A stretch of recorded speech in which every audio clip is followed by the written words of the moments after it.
Launch steamer কিংবা জাহাজের পাখাগুলো কিভাবে তৈরি করা হয় আজ এই ভিডিওতে আপনাদের দেখানোর চেষ্টা করব।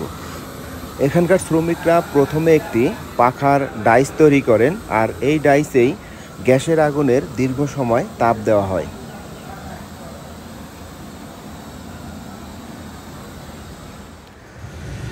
এখানে দেখতে পাচ্ছেন সেই ফুটন্ত একটি চুলা। এই চুলার ভিতরে সমস্ত পিতল কিংবা পিতলের টুকরাগুলা জ্বালানো হচ্ছে।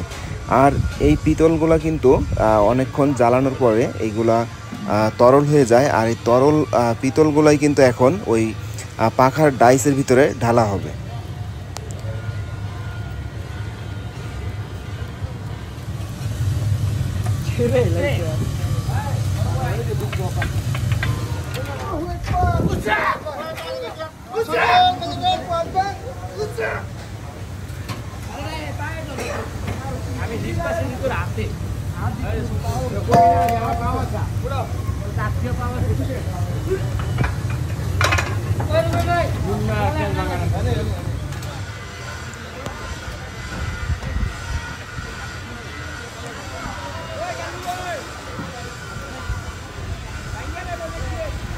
জাহাজ কিংবা লঞ্চ স্টিমারের পাখা তৈরির সম্পূর্ণ প্রসেস দেখতে ভিডিওটি আপনারা কন্টিনিউ দেখতে থাকুন।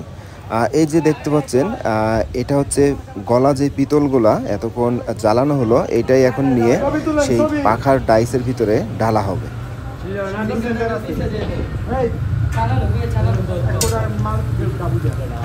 দর্শক দেখতে পাচ্ছেন, এবার কিন্তু সেই পিতলগুলা ডাইসের ভিতরে দেওয়া হচ্ছে, আর এই ডাইসে ঢালার পরেই কিন্তু একটি পাখা তৈরি হয়ে যাবে। জীবিকার তাগিদে মানুষ কতই না পরিশ্রম করে। সাধারণত আমরা একটু রোদ্রে কিছুক্ষণ দাঁড়িয়ে থাকলেই কখন একটু ছায়ায় যাব সেই চিন্তা করি, আর এখানকার শ্রমিকরা এই যে এত তাপমাত্রা, এত আগুনের তাপ এর ভিতরে কাজ করে, সত্যিই ভিডিও করতে না গেলে বুঝতাম না। দর্শক এই যে দেখেন, এই ডাইসের ভিতরে অলরেডি ঢালা হয়ে গেছে, আরও একটি ডাইসের ভিতরে এখন ঢালবে। এখন দুইটা পাখা তারা তৈরি করতেছে। এখানে যেই পিতলগুলা গালানো হয়েছে, দুইটা পাখা তৈরি হবে। তো আপনারা ভিডিওটি কন্টিনিউ দেখতে থাকুন।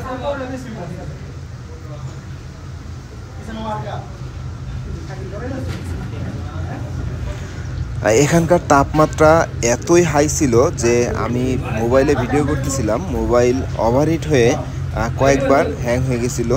এই জন্য সম্পূর্ণ ফুটেজটা আপনাদের মাঝে ভালোভাবে হয়তোবা তুলে ধরতে পারিনি।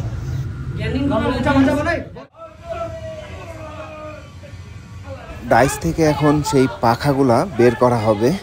এই যে দেখতে পাচ্ছেন, এই ডাইসের ভিতরে গলা পিতলগুলা দেওয়ার প্রায় ঘন্টাখানিক পরে কিন্তু এই যে ডাইসটা উঠানো হচ্ছে, আর এই যে দেখেন সেই পিতলের পাখা কিন্তু এখন তৈরি হয়ে গেছে।